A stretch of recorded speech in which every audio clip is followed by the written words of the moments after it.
Le sermon de Jésus sur la montagne présente des considérations qui nécessitent un éclaircissement dès le début. Ces sermons déclarent heureux ceux qui se trouvent dans des situations de malheur. Le vrai bonheur serait-il dans le malheur? Ces sermons, en outre, réservent une récompense de bonheur pour celui qui subit ces situations de malheur. Mais nous savons que le bonheur et le royaume des cieux doivent se mériter par un effort personnel. Il est donc important de comprendre le vrai message des béatitudes pour éviter d'orienter notre vie sur des interprétations erronées.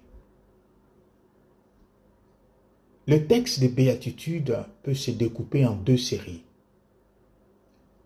La première série caractérise des dispositions d'esprit, des comportements et des traits de caractère dans nos rapports avec les autres.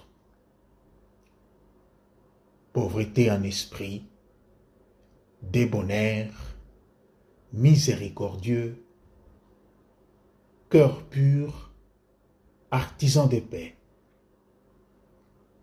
Tous ces traits se retrouvent dans les autres enseignements de Jésus et surtout dans les attitudes de Jésus. Le premier bienheureux, c'est donc Jésus lui-même.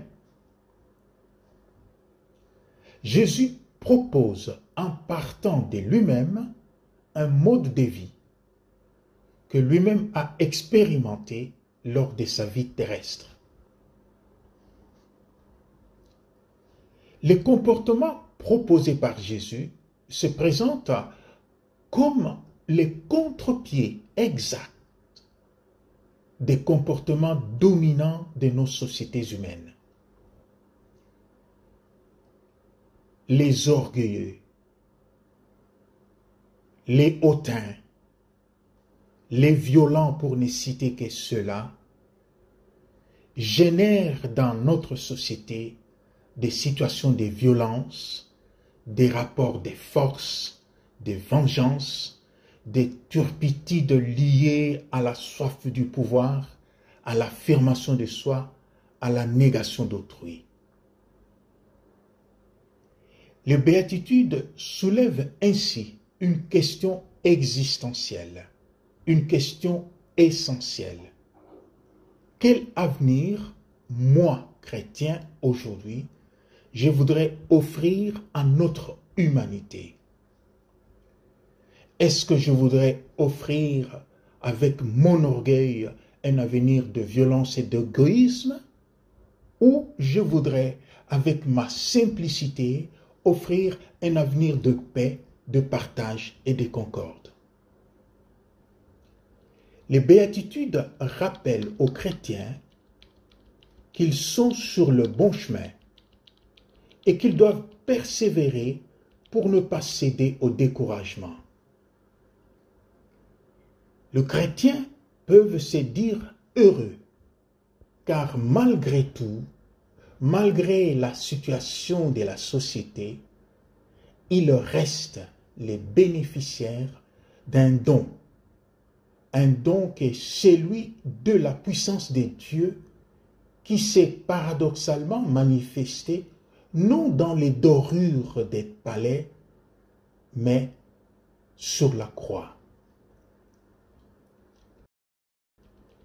La deuxième série caractérise l'attitude de ceux qui subissent des comportements méchants de la part des autres, les persécutés, les outragés au nom de Jésus.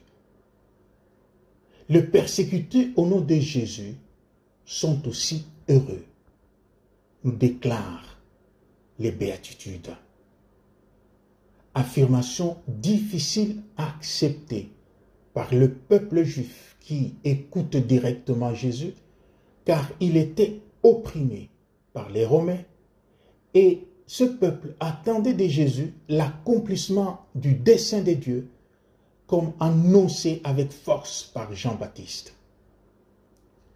Cette même affirmation est difficile à comprendre aujourd'hui dans notre monde par rapport à l'ampleur de l'injustice, de l'oppression et des violences que nous vivons.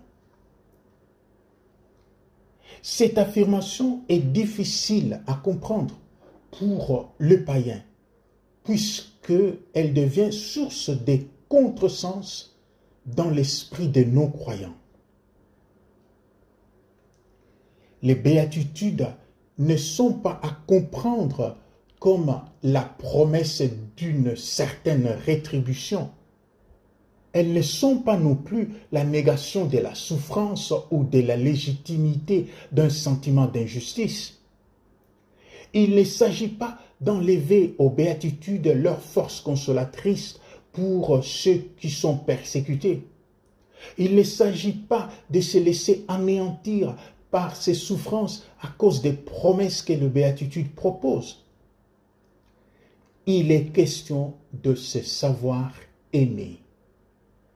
De se savoir aimer par une transcendance contre laquelle aucune force humaine ne peut lutter.